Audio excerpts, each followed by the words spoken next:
오늘 사도 바울은 말세에 어떤 사람들이 믿음에서 떠날 것을 성령을 통해서 예고하고 있습니다. 그리고 오늘 본문 안에서 보자면 그들이 믿음에서 떠나고 신앙에서 탈선한 이유를 당대에 유행했던 영은 선하고 육은 악하다고 보는 영지주의와 같은 그런 잘못된 가르침, 또는 그 잘못된 가르침에서 나온 금욕주의, 이런 것들이 믿음에서 탈선하게 만들고 파선하게 만들었다, 우리가 그렇게 생각해 볼 수 있습니다. 이에 사도 바울은 이것을 그냥 당시 사회적 현상이거나 유행의 한 부분으로 간주하지 않고 그 배후에 미혹하는 영이 있고 귀신의 가르침이 있음을 디모데를 비롯해서 신자들이 꿰뚫어 볼 줄 알아야 된다라는 말씀을 하고 있어요. 미혹과 귀신의 가르침의 결과라는 것은 결국 이 미혹하는 자들의 타겟이 누구냐면 신자들을 가리킨다라고 할 수 있겠습니다. 신자를 넘어뜨리고 그 믿음에서 탈선하게 하기 위해서 악한 영들이 집요하게 그 배후에서 공격하고 있는 증거가 바로 이러한 미혹하는 일들이라는 것이죠. 그러므로 오늘 본문의 사실 큰 흐름 중에 하나는 디모데야, 네가 깨어서 그러한 공격들로부터 맞서 싸우고 배격하고 거기에 맞게 너의 경건을 훈련해야 된다라는 얘기가 오늘 전체의 이야기가 될 겁니다. 그런데 이런 미혹하는 영과 귀신의 가르침에는 한 가지 특징이 있는데 본문 1절을 계속 보시면 이들이 미혹하는 영과 귀신의 가르침을 따르리라 하면서 2절 보시면 자기 양심이 화인을 맞아서 외식함으로 거짓말하는 자들이다. 이 미혹하는 자들의 특징은 거짓말하는 자들이라는 것이죠. 그러니까 이들이 어떻게 멀쩡한 신자를 믿음으로부터 파선시키고 탈선시키는가? 그것은 그들의 외형과 외식이 너무나 그럴듯하다는 거죠. 그들의 거짓에서부터 시작된 그들의 외식이 너무나 그럴듯하고 이들의 예수 믿는 척이 너무나 정말 예수 믿는 사람 같아서 예수를 잘 믿는 신자보다 더 잘 믿는 것 같고 어떤 사역자보다도 더 경건해 보이는 그런 모습을 취하고 있기 때문에 이들의 외식 때문에 멀쩡한 신자들이 믿음에서 파선하고 떨어져 나가는 일이 발생한다는 것이죠. 더욱 무서운 사실은 이 미혹하는 자들은 양심의 화인을 맞았다, 이렇게 성경이 기록하고 있죠. 그러니까 이들이 자신들의 외식과 자신들의 거짓에서 감각을 잃어버렸다라는 의미입니다. 자신들이 잘못되었다라고 추호도 생각하지 않는 것이 더 무서운 지점입니다. 여러분, 정말 무서운 사기꾼은요, 사기를 치려고 접근하는 사기꾼이 아니라 자기가 진짜라고 여기는 사기꾼이 진짜 무서운 법이죠. 신학교 다닐 때 생각을 해보면 많은 주변의 친구들과 신학생들의 고민 중에 하나는, 단골 질문 중에 하나는 내가 정말 사명을 받았는가예요. 이러한 고민들 참 많이 합니다. 내가 이 길을 걷는 게 정말 맞는가? 그런데 이런 얘기를 이렇게 듣다 보면 이 사람은 신학교 오면 안 될 사람이었구나라는 생각이 딱 들기도 하지만 어떤 면에서는 끊임없이 자기를 돌아본다라는 것은 사명이 약하다는 증거가 아니라 정말 사명자라는 증거가 될 수도 있는 것이거든요. 정말 걸러야 될 사람은 어떤 사람이냐면 내가 사명받았다는 사실을 조금의 추호도 의심도 없이 내가 사역하는 이 사역이 정말 하나님의 부르심이고 내가 하는 말이 하나님이 나에게 주신 말이라고 조금도 의심하지 않고 확신해 가면서 사람들에게 그것을 강요하는 사람이 더 걸러야 되는 사람인 것이죠. 이런 사람들의 특징은 뭐냐면 이상이 너무 높아요. 자기를 바라보는 눈이 너무 높아서 부족한 현실과 자기가 생각하는 이상의 이 괴리를 정말 십자가 앞에서 은혜를 구하며 그것을 채워나가는 것이 아니라 무엇으로 그 사이를 채우냐면 외식으로, 그런 척하는 것으로, 가장으로, 자기가 거룩한 것처럼 거룩한 모양으로 그 사이를 채우려고 한다는 겁니다. 그러니까 신자들이 왜 넘어가요? 잘 믿는 척을 하기 때문에 그렇죠. 믿는 척을 하고 능력 있는 척, 대단한 척, 사역에 대단한 열매가 있는 척을 하기 때문에 거기에 걸려서 넘어지는 것이죠. 그리고 이것이 반복되고 또 반복되면 이 양심의 화인을 맞는다는 것은 그것이 지져져서 무뎌졌다라는 의미이지 않습니까? 그러니까 양심의 가책도 느끼지 못하고 자기 자신도 자기를 세뇌해서 마치 무딘, 진리는 사실 날카로운 칼날 같지 않습니까? 진리 앞에 서면 우리의 심령이 베어서 우리가 회개함으로 돌아서 와야 되는데 진리에 아파하는 것이 아니라 도리어 그것에 무뎌져 가는 것이죠.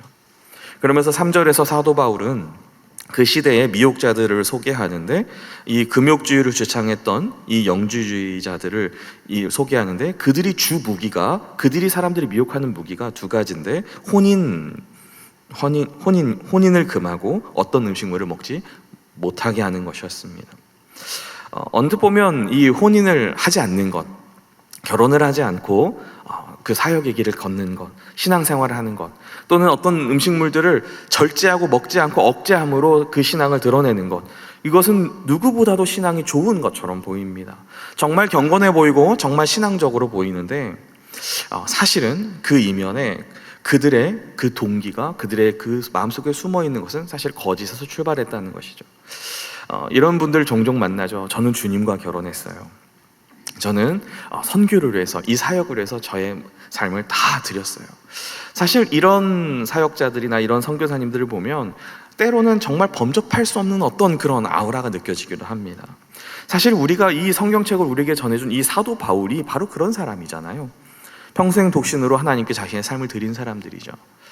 또한 금식도 한번 생각해 보십시오. 어떤 음식을 금하는 것, 이들은 특정 음식을 먹는 것이 잘못이다라고 그렇게 가르쳐서 절제하게 만들었는데 아마 구약의 율법을 자기들의 입맛에 맞춰서 좀 활용했던 것 같아요. 그런데 문제는 그 자체가 문제가 아니고 너무나 좋은, 하나님 주신, 때로는 구약 성경에서 좋은 도구로 하나님께 나아가는 좋은 도구였음에도 불구하고 이것을 사용하는 자들에게 문제가 있다는 것이죠. 그들은 금혼이나 금식을 통하여서 자기들의 성속을 재개편한 것이죠. 재포장을 해서 남들을 속이는데, 거룩한 척 하는데, 또는 무언가를 저주하는데 이것을 사용하는데 심각한 문제가 있었습니다. 3절과 4절의 사도 바울의 이야기는 이러한 자들의 시도는 창조자신 하나님을 몰라서 그렇다라고 진단합니다. 창조주 하나님을 분명하게 안다면 이런 일이 있을 수 없다는 것이죠. 사도 바울이 3절에서 이렇게 이야기하죠. 음식은 하나님이 지으신 것이요, 4절에서 하나님이 지으신 모든 것이 선하다, 이렇게 하나님의 창조에 대해서 이야기를 하고 있습니다. 여러분, 음식은 하나님이 지으신 것이 맞죠. 사랑하는 성도 여러분, 하나님의 창조에는 실수가 없다는 것을 믿으십니까? 하나님의 지으심에는 결코 실수와 실패가 없으시죠. 빛과 어둠, 하늘과 땅과 같은 이런 큼직큼직한 것뿐 아니라 우리 눈에 보이지 않는 작은 생물 한 마리도, 조그마한 것 하나도 하나님은 우연히 발생시키신 것이 없으세요. 이것이 무엇을 말합니까? 하나님께서 그 모든 것을 지으시고 보시기에 좋았더라, 그 모든 것은 선하신 하나님이 창조하셨기에 완전하고 온전하더라는 것이죠. 그래서 하나님이 만드신 이 피조 세계는 본래적으로 선합니다. 본래적으로 온전하죠. 그 기능이 완전합니다. 그래서 그건 가지고, 어떠한 물건을 가지고, 물체를 가지고, 음식을 가지고 그것 자체로 거룩하다, 속되다라고 말할 수 없는 것이죠. 즉, 음식을 폐하라 주장하는 자들은 어떤 음식을 먹느냐, 그것으로 성속이 결정된다라고 얘기하지만 사실은 그것을 섭취하는 인간이 누구냐에 따라서, 인간이 어떠냐에 따라서 성속이 결정되는 것이죠. 주님도 이렇게 말씀하셨습니다. 입으로 들어가는 것이 사람을 더럽게 하는 것이 아니라 입에서 나오는 그것이 사람을 더럽게 하느니라. 그러니 정말 문제 삼아야 되는 것은 음식을 금할 게 아니라 사람을 문제 삼아야 합니다. 악한 음식이 정해져 있는 것이 아니라 사람이 악한 것이죠. 그러니 우리가 혹 음식을 금할 일이 필요하다면 그것은 그 음식 때문에 아니라 우리의 죄 때문에, 우리 사람 때문에 우리는 꼭 금식이 필요하다면 해야 되겠죠. 도리어 현대사회는 사도 바울 시대의 이 금욕주의와 정반대로 음식에 도리어 우리는 절제하기보다는 과도하게 힘을 주는 시대를 살고 있습니다. 많은 시간과 돈을 우리는 음식에 소비함으로 인해서 사실은 하나님에 대해서 소홀하고 우리의 욕망을 음식에 투영하는 게 사실은 오늘 우리 시대의 모습인 것 같아요. 그러니까 오히려 우리 시대의 금식이 필요하다면 우리의 배만을 위해서 살아가는 인생들을 위해서 하나님은 오히려 우리에게 금식을 허용하시는 것 아닐까라는 생각도 해봅니다. 그러니 무엇이 거룩과 속됨을 결정합니까?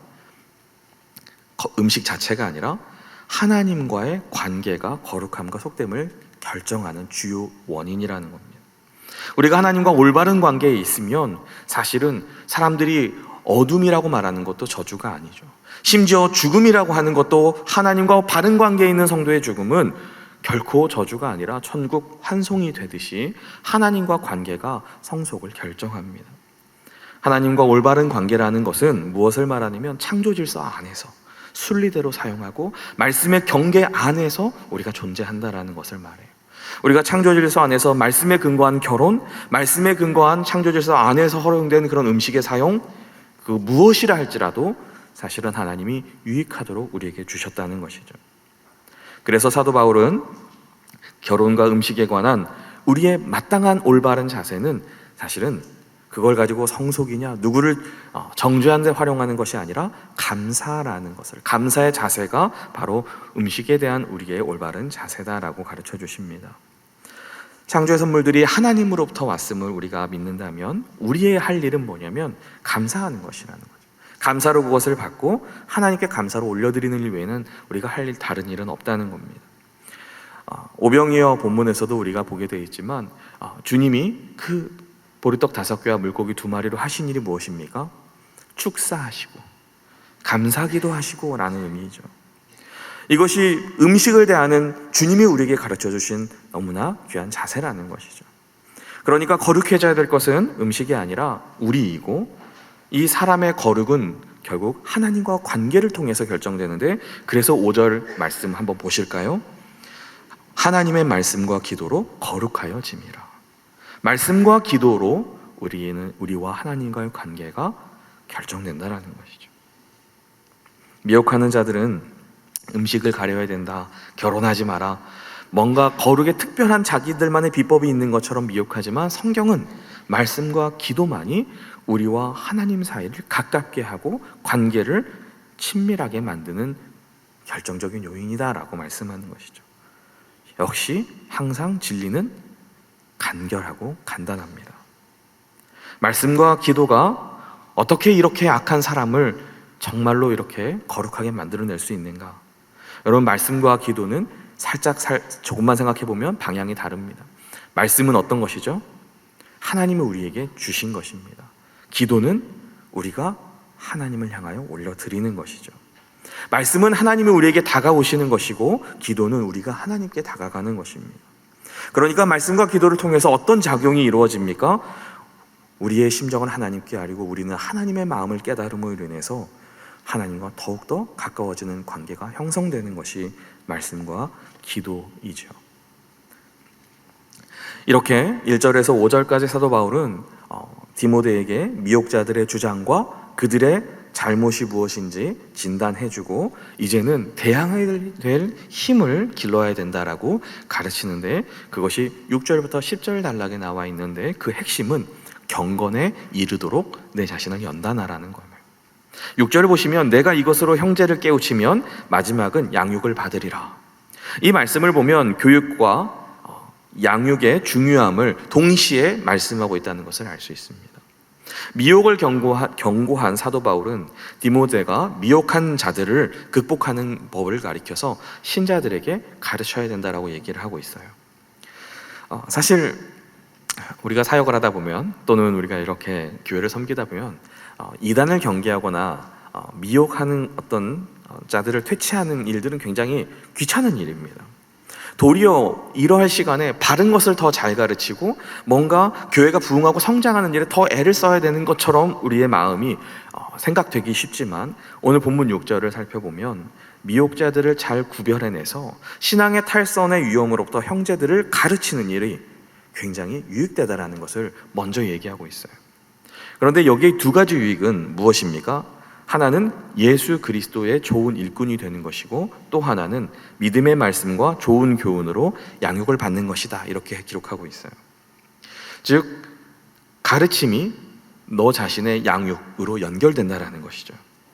네가 형제들을 잘 가르치면 형제들에게 어떤 유익이 있을 것이다 라는 얘기보다, 사실 가르치면 당연히 배우는 자들에게 유익이 있지 않겠습니까? 그런데 오늘 성경은 그 이야기를 하지 않고 그 이야기는 스킵하고, 무엇보다 먼저 네가 형제들을 잘 가르치면 무엇보다도 너 자신에게 유익이 있을 것이다 라는 얘기부터 합니다. 보통 교육은 배운 자에게 초점이 맞춰져 있는 행위인 것처럼 보이지만, 사실 진짜 유익은 누구에게 있습니까? 이 교육을 가르치는 자에게 최대 수혜가 일어나는 것이죠. 우리가 가르칠 때 사실은 더 많이 배우고, 가르칠 때 나의 지식이 더 확실해지고 선명해지는 것을 우리는 경험하게 되기 때문입니다. 그래서 이것을 가리켜서 사실은 사도 바울이 경건에 이르는 연습이다라고 말하는 것 같아요. 우리는 나는 은사가 없고 지식이 짧아서 듣는 일만 하고 싶고, 나는 배우는 일만 하고 싶고, 우리는 목자는 안 하고 싶고, 우리는 자꾸 그냥 그저 시키는 일에 수동적으로 따라만 하고 싶은, 남 앞에 서고 싶지 않은 그러한 태도는 오늘 사도 바울의 논지에서 보면 경건에 이르는 연습을 게을리하는 것이 되는 것이에요.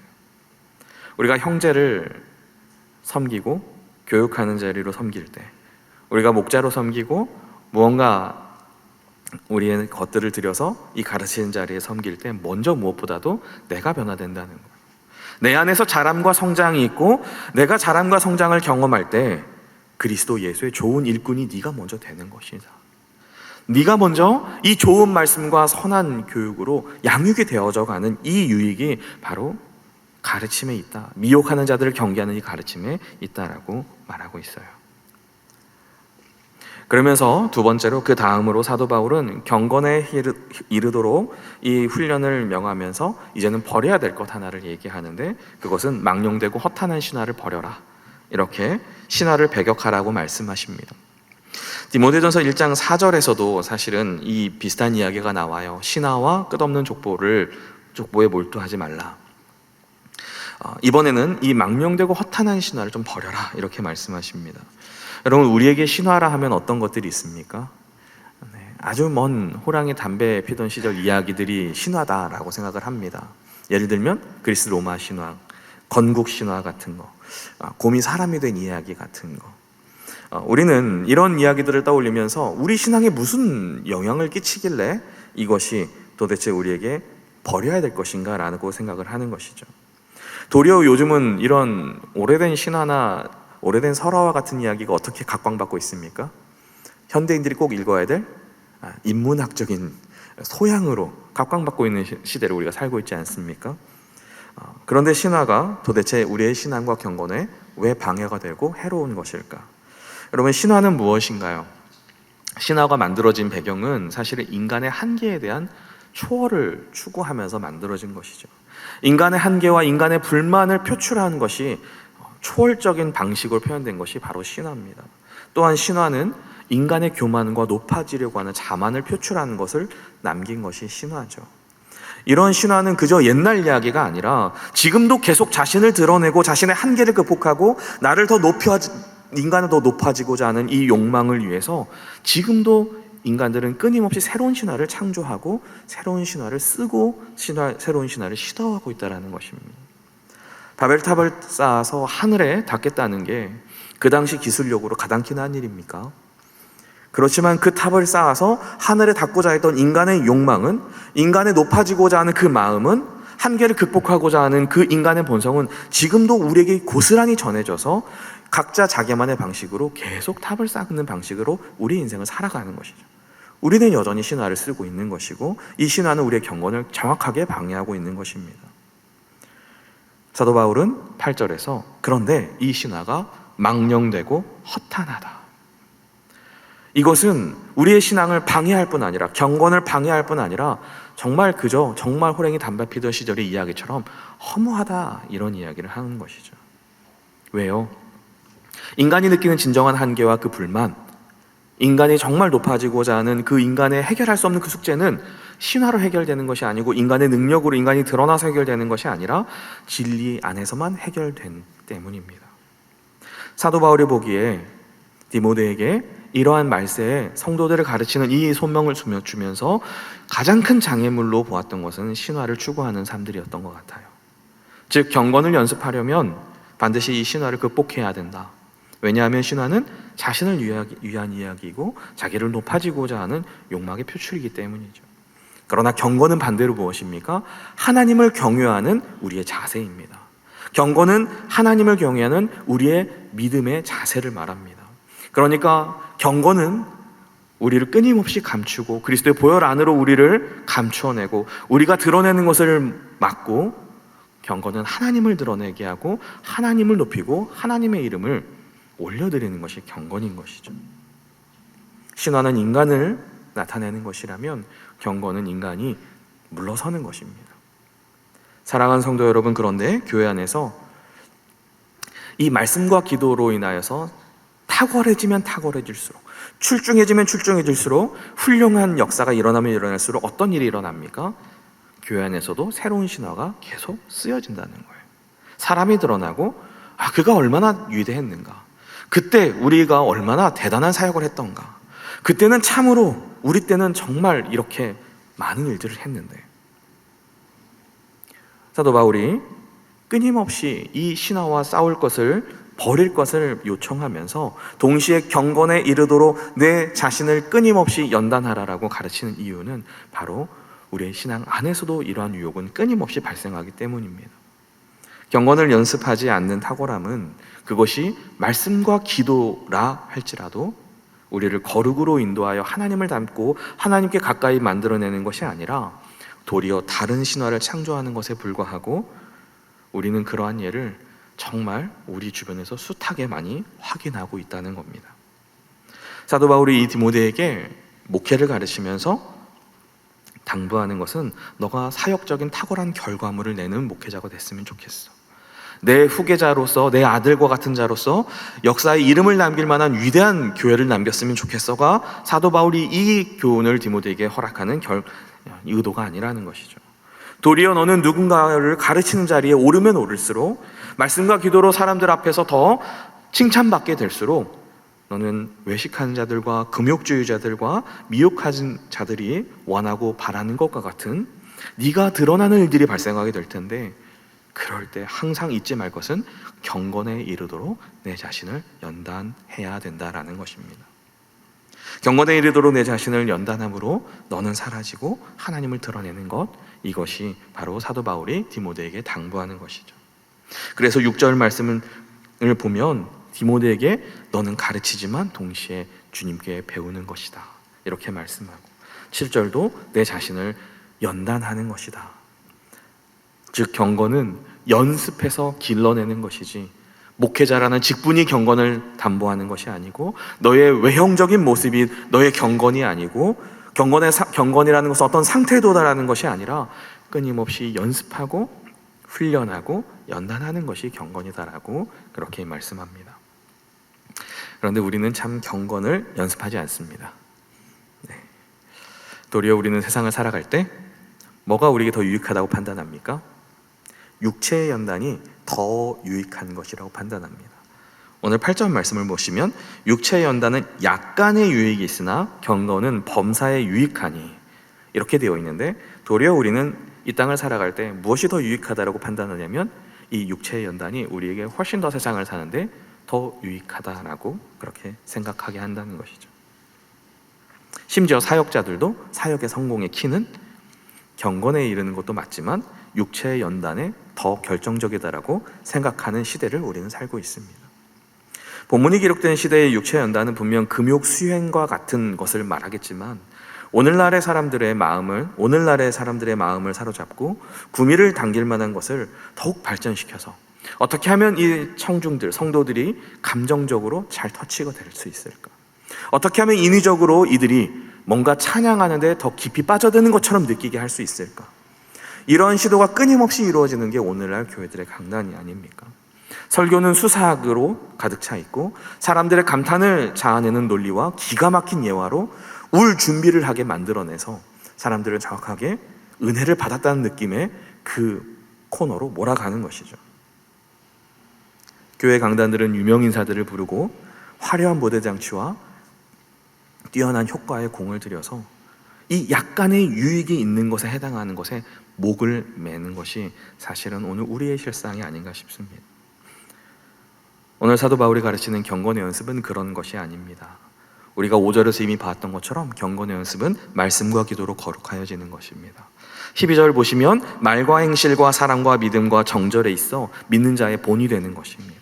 13절에서 읽는 것과 권하는 것과 가르치는 것에 전념하는 것이 사실은 경건에 이르는 연습의 하나하나들인 것이죠.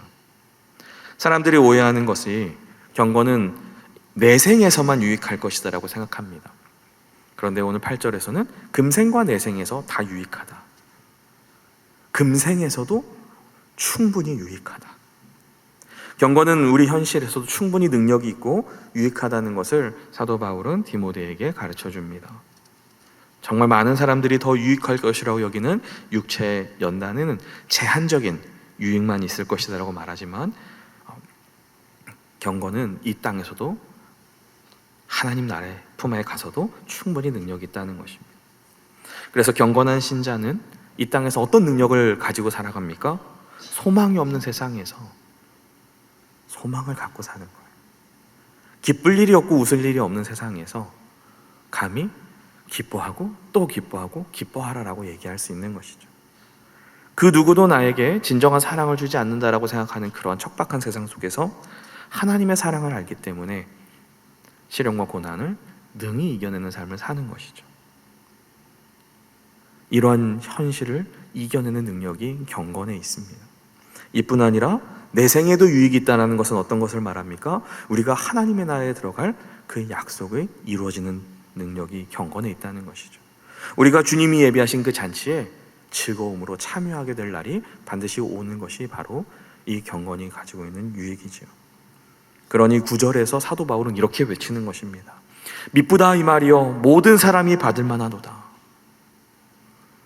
디모데 너만이 아니라 세상 모든 사람이 바로 이 경건의 능력과 경건의 유익을 다 좀 누렸으면 좋겠구나라는 것이 사도 바울의 선포입니다. 여러분, 경건은 내가 죽고 예수가 사는 삶입니다. 세상에서 높아지고 유명해지는 삶은 아니지만 상관없습니다. 왜냐하면 육체의 연단이 아무리 대단해 보인들 그것은 내 생에서는 아무 쓸모가 없기 때문이죠.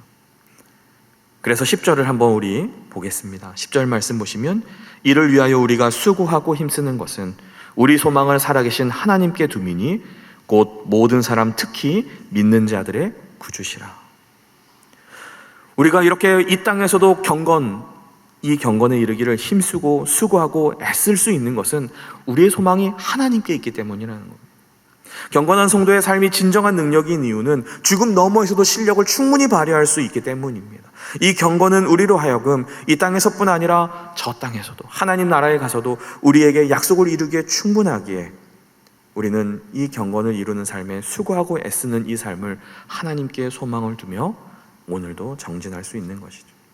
죽음 앞에서조차도 고난 앞에서조차도 경건에 이르는 일이 우리 신앙의 열쇠구나라는 것을 굳게 확신하며 걸어갈 수 있는 것이 되는 겁니다. 하나님의 영광을 위해 우리는 살아가고 하나님을 드러내기 위해서 살아가고 하나님을 높이며 사는 것이 이 땅에 우리가 온 목적입니다. 그리고 동시에 우리는 감추어지고 낮아지고 그리스도의 보혈 안에 들어가는 것, 그것이 우리가 이 땅에서 해야 될 경건이죠. 마지막으로 11절과 16절의 단락에서 사도 바울은 디모데에게 이러한 권면으로 이 장을 마치는데요, 교육에 대한 사명이 너에게 있다는 것을 잊지 말라는 것입니다. 11절 말씀 보시면 너는 이것들을 명하고 가르치라. 12절에서도 믿는 자의 본이 되라. 13절에서도 읽는 것과 권하는 것과 가르치는 것에 전념하라. 디모데에게 너가 가르쳐야 될 사명이 있다라는 얘기를 하고 있습니다. 그런데 12절을 보시면 디모데에게 이러한 사명을 감당하는데 약점이 하나 등장합니다. 그것은 디모데의 나이가 어리다는 것이었습니다. 너의 연소함이라고 되어 있습니다. 가르치는 일에 이 연소함은 분명 문제가 있을 수 있고 큰 어려움이 될 수 있습니다. 그런데 사도 바울은 디모데를 무시하지 말라고 이 서신을 읽는 사람들에게 이 이야기를 하는 것이 아니라 그 사람들에게는 아무 말도 하지 않고 도리어 디모데에게 네가 연소함을 극복하기 위해서 애를 써야 될 것이 있다라고 얘기합니다. 그것이 무엇입니까? 12절 보시면 말과 행실과 사랑과 믿음과 정절에 있어서 믿는 자의 본이 되어야 된다. 13절 보시면 읽는 것과 권하는 것과 가르치는 것에 전념하도록, 특별히 여기서 읽는 것은 성경 연구를 의미합니다.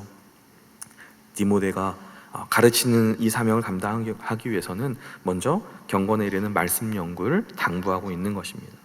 그리고 14절 말씀 보시면 내 속에 있는 은사를 가벼이 여기지 말라. 여기서 이 은사는 정확하게 무엇인지 우리가 다 알 수 없지만 이 문맥이 뭐라고 14절에 기록하고 있냐면 장로의 회에서 안수받을 때 이렇게 되어 있는 것을 보면 아마 목회자로 세움을 받았다는 것을 우리가 알게 하는데, 그 은사는 목회의 은사 또는 가르침의 은사라고 우리가 볼 수 있습니다.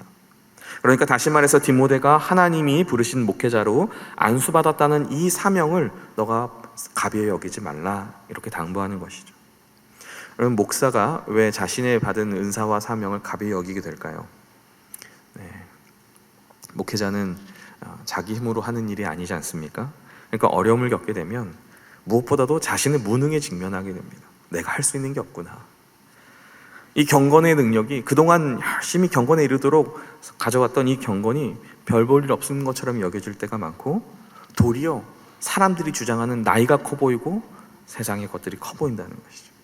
문제 앞에서 목회자가 자기의 사명을 의심하고 가벼이 여기게 되는 일들은 그 문제 앞에서 자신이 굉장히 무기력한 자신을 발견하게 되기 때문이죠. 그러나 오늘 사도 바울이 디모데에게 이렇게 얘기하죠.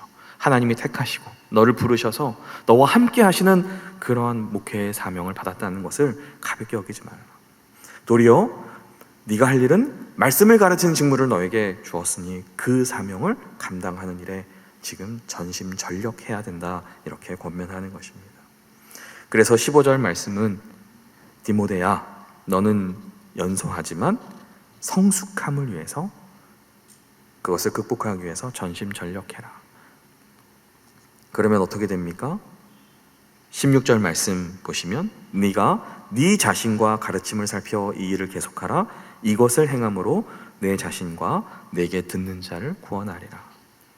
교회 지도자의 성숙은 교회 전체의 유익과 연결되는 것을 우리는 보고 있습니다. 이것을 행함으로 너뿐 아니라 너에게 허락하신 자들도 구원하리라 라는 약속의 말씀을 주님은 주고 계시는 것이죠. 말세에 미혹하는 자들로 인해서 신앙과 거룩에 어떤 비결이 따로 있는 것처럼 우리를 속이는 자들이 더욱 많아질 것을 오늘 1절 맨 앞에 첫 단어에서는 성령을 통해서 사도 바울은 우리에게 예고해 주고 있습니다. 그런데 문제는 우리가 상대적으로 거기에 대해서 잘 준비하고 있지 않다는 겁니다. 이런 것들을 배격하고 우리의 경건에 이르는 유익에 대해서는 우리의 관심이 적어 보이는 것이 문제입니다. 그들의 미혹에는 창조주 하나님이 결여되어 있고 자신을 드러내는 것이 가득했던 것처럼 오늘 우리가 살아가는 이 시대에도 우리가 바라보는, 우리가 선망하는 신화들도 마찬가지로 자기를 드러내고 자기를 사랑하고 자기를 높인다는 데는 똑같습니다. 이에 디모데가, 사도 바울이 디모데에게 두 가지를 권면했죠. 경건에 이르도록 네 자신을 연단해라. 그리고 너의 사명을 끝까지 잘 감당하여서 연소함에도 성숙함으로 극복하여라. 사랑하는 성도 여러분, 경건의 이 연습, 이 경건의 능력이 있는 줄 믿으시기 바랍니다. 이것은 금생에도 충분히 능력이 있지만 내생에도 하나님 앞에도 가는 놀라운 능력이 있습니다. 그래서 우리는 다른 것으로 이 땅을 살아갈 수 있는 자들이 아니라 경건에 이르는 이 삶을 통하여서 우리를 부르신 자리에서 하나님이 우리를 통하여 하시는 이 귀한 일, 우리뿐 아니라 우리에게 허락하신 자들을 구원의 길로 인도하는 일에 정말 귀하게 쓰임 받으시는 저와 여러분이 다 되시기를 주님의 이름으로 축복합니다.